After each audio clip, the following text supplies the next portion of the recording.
Bismillahirrahmanirrahim. Assalamualaikum warahmatullahi wabarakatuh.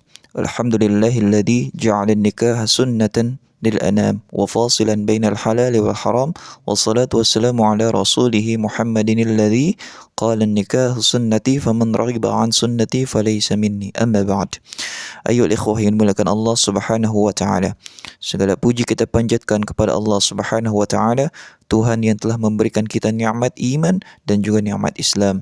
Salawat serta salam semoga selalu tercurah kepada junjungan kita Nabi besar Muhammad sallallahu alaihi wasallam beserta keluarga, sahabat dan seluruh umatnya hingga akhir zaman. Pada kesempatan kali ini, izinkanlah saya menyampaikan pandangan tentang nikah beda agama di dalam Islam. Sebuah topik yang cukup memunculkan diskusi hangat di tengah masyarakat. Nikah beda agama adalah isu yang kompleks yang melibatkan pemahaman mendalam mengenai agama, hak-hak individu dan ketentuan syariat Islam. Oleh karena itu, marilah kita bahas dengan kepala dingin, mengedepankan prinsip akidah dan tetap menjaga keharmonisan di dalam bermasyarakat. Pernikahan di dalam Islam bukan sekadar hubungan sosial yang mengikat dua individu, tetapi sebuah ibadah yang bertujuan membangun keluarga yang sakinah, mawaddah, warahmah. Pernikahan adalah salah satu sunnah yang sangat dianjurkan di dalam Islam dan menjadi salah satu cara untuk memperkuat ikatan sosial serta agama di tengah umat.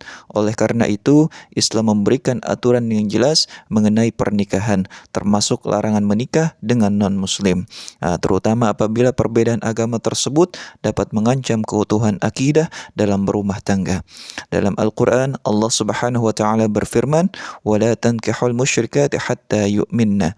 Dan janganlah kamu menikahi wanita-wanita musyrik sebelum mereka beriman. Al-Baqarah ayat 221. Di ayat lain Allah juga menegaskan, la hunna hillul lahum wa lahum yahilluna lahunna. Mereka yaitu perempuan mukmin tidak halal bagi orang-orang kafir itu dan orang-orang kafir itu tidaklah halal pula bagi mereka. Surah Al-Mumtahanah ayat 10. Ayat-ayat ini tentunya secara jelas melarang pernikahan antara seorang muslim atau muslimah dengan non-muslim, baik itu musyrik ataupun kafir ahli kitab. Ini menunjukkan bahwa di dalam pandangan syariat, pernikahan haruslah dilakukan antara pasangan yang memiliki kesamaan di dalam iman dan agama. Dalam konteks ini, mayoritas ulama sepakat bahwa menikah dengan orang non-muslim, baik lelaki maupun perempuan, adalah hal yang dilarang. Imam Al-Qurtubi dalam tafsirnya menyatakan bahwa larangan ini berlaku bagi wanita musyrik yang dalam hal ini mencakup wanita yang tidak beriman kepada Allah Subhanahu wa taala, termasuk juga yang menyembah selainnya. Sementara itu, Imam An-Nawawi menegaskan bahwa tidak diperbolehkan seorang muslimah menikah dengan laki-laki kafir, baik ia seorang kafir asli maupun murtad. Majelis Ulama Indonesia atau MUI juga telah mengeluarkan fatwa dengan tegas melarang pernikahan beda agama. Fatwa ini didasarkan pada pemahaman bahwa pernikahan haruslah dijalani dengan landasan agama yang sama untuk menjaga keharmonisan rumah tangga dan keutuhan akidah di dalam berumah tangga. Dengan kata lain, nikah beda agama dikhawatirkan dapat mempengaruhi kestabilan keyakinan tidak hanya di dalam hubungan suami istri, tetapi juga dalam pendidikan anak-anak yang dilahirkan dari pernikahan tersebut. Namun ayyuhal ikhwah yang dimuliakan Allah, di kalangan umat Islam juga terdapat sebagian kelompok yang berpendapat bahwa nikah beda agama bisa diperbolehkan dalam kondisi tertentu. Pandangan ini umumnya berasal dari kelompok Islam liberal yang beranggapan bahwa pernikahan lintas agama seharusnya diizinkan dengan alasan sebagai bentuk kebebasan individu dalam memilih pasangan hidup. Mereka memberikan beberapa argumen untuk mendukung pandangan ini, di antaranya. Yang pertama, konteks Suratul Maidah ayat 5. Kelompok ini berpendapat bahwa ayat Al-Quran yang berbicara tentang pernikahan dengan wanita ahli kitab, yaitu Yahudi dan Nasrani, Nasrani seharusnya dipahami sebagai bentuk izin pernikahan beda agama. Firman Allah di dalam Al-Quran menyebutkan wal muhsanatu minal ladzina utul kitaba hillul lakum, dan wanita-wanita yang menjaga kehormatan di antara ahli kitab halal bagi kamu. Suratul Maidah ayat 5. Menurut mereka, ayat ini menunjukkan bahwa seorang muslim bisa menikahi wanita dari kalangan ahli kitab yang menurut mereka mencakup Yahudi dan Nasrani, meskipun wanita tersebut bukanlah beragama Islam. Yang kedua alasannya yaitu karena hak asasi manusia atau HAM. Sementara itu kelompok ini menekankan pentingnya hak asasi manusia yang meliputi kebebasan memilih pasangan hidup tanpa terikat pada aturan agama tertentu. Mereka berargumen bahwa setiap individu berhak memilih pasangan hidup berdasarkan kehendaknya tanpa membatasi diri pada perbedaan agama. Yang ketiga, karena prinsip kehidupan bersama, kelompok ini juga menganggap bahwa pernikahan antar umat beragama dapat menjadi simbol keharmonisan antar agama yang dapat mempererat hubungan antara komunitas yang berbeda keyakinan. Tokoh-tokoh seperti Nur Khalis Majid dalam pandangannya juga menyarankan adanya penafsiran ulang terhadap ayat-ayat Al-Quran yang berkaitan dengan pernikahan beda agama agar sesuai dengan perkembangan zaman dan konteks sosial modern. Mereka berpendapat bahwa kebebasan beragama seharusnya juga mencakup kebebasan memilih pasangan hidup yang berbeda agama.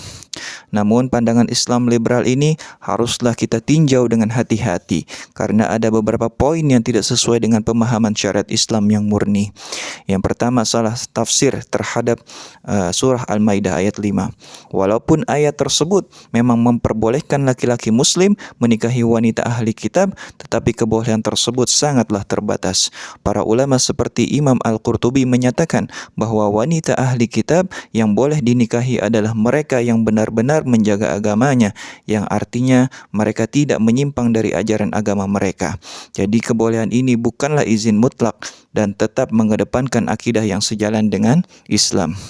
Yang kedua, menikah adalah ibadah, bukan hanya kontrak sosial. Lantas Islam memandang pernikahan bukan hanya sebagai kontrak sosial semata, tetapi juga sebagai ibadah yang bertujuan untuk membangun keluarga yang berlandaskan iman. Rasulullah SAW bersabda, "Tunkahul mar'ah li arba'in, limaliha wa li jamaliha wa li hasabiha wa li diniha fazfar bidzatid din taribat yadak."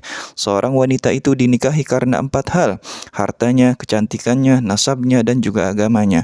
Maka pilihlah wanita yang beragama, niscaya hidupmu akan beruntung. Hadis riwayat Bukhari dan Muslim. Dengan demikian, pernikahan yang dilakukan tanpa dasar agama yang sama beresiko mengganggu keharmonisan rumah tangga. Akidah yang berbeda akan menciptakan ketegangan di dalam menjalani kehidupan bersama, yang pada akhirnya bisa merusak kebahagiaan keluarga tersebut.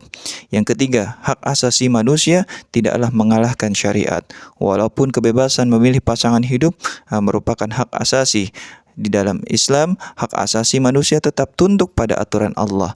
Allah berfirman, "Wa ma kana lil mu'min wa la mu'minah idza qadallahu wa rasuluhu amran ay yakuna lahumul khiyarah min amrihim."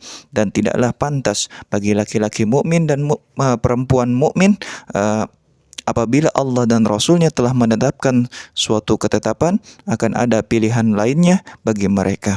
Suratul Ahzab ayat 36. Kebebasan memilih pasangan hidup haruslah tetap berada dalam koridor syariat, dan syariat Islam telah menetapkan bahwa pernikahan dengan orang yang berbeda agama dapat menimbulkan dampak buruk bagi kehidupan beragama dan berkeluarga.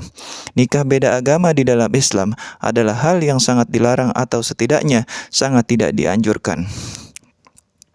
Dalil-dalil Al-Quran, hadis serta pandangan mayoritas ulama telah menunjukkan bahwa kesatuan akidah adalah kunci di dalam membangun rumah tangga yang harmonis. Pernikahan di dalam Islam bertujuan tidak hanya untuk kebahagiaan duniawi, tetapi juga untuk meraih kebahagiaan ukhrawi. Dan hal ini hanya dapat tercapai dengan menjalani kehidupan bersama berdasarkan iman yang sama. Sebagaimana yang dijelaskan di dalam hadis, Rasulullah SAW bersabda, ta'ala, al-anbiya'u ikhwah li'allati ummahatuhum syatta wa dinuhum wahid.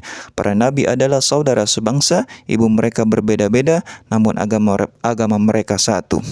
Hadis riwayat Bukhari dan Muslim.